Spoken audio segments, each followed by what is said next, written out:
Good evening বন্ধুরা। আজ ছিল শনিবার।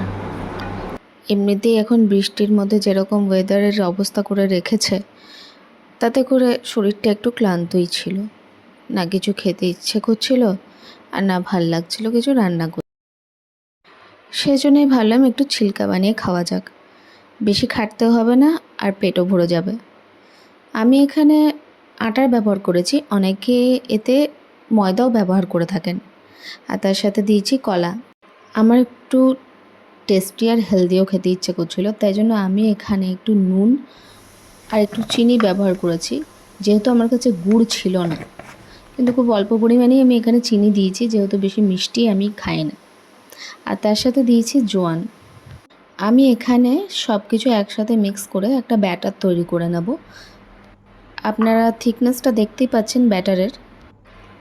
এরপর প্যানে সামান্য পরিমাণ একটু তেল লাগিয়ে এটা এক হাতের মতো তুলে পরে দিয়ে দেব।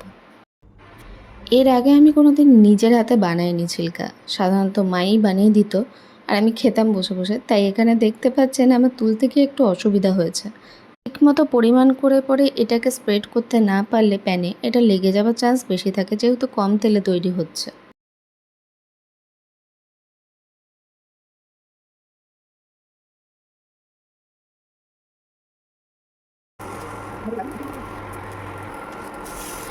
এটি খেতে কিন্তু খুবই সুস্বাদু হয়, আর পেটও ভরে, আর একদম হেলদি, যেহেতু এখানে আমি আটা কলা এগুলো ব্যবহার করেছি। অ্যান্ড এটাতে খুব সামান্য পরিমাণ আমি তেল দিয়েছি, যেটুকু না দিলেই নয়। আপনারা যারা কলা খান না, তারা এটার সাথে ভেজিটেবলসও মিক্স করতে পারেন। আমাকে কিন্তু আপনারা কমেন্ট করতে ভুলবেন না যে আপনারা কিভাবে খাচ্ছেন ছিলকা তৈরি করে।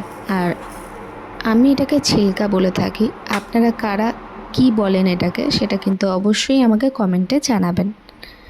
দেখা হচ্ছে আপনাদের সাথে পরের ভিডিওতে। ততক্ষণের জন্য ভালো থাকবেন, সুস্থ থাকবেন।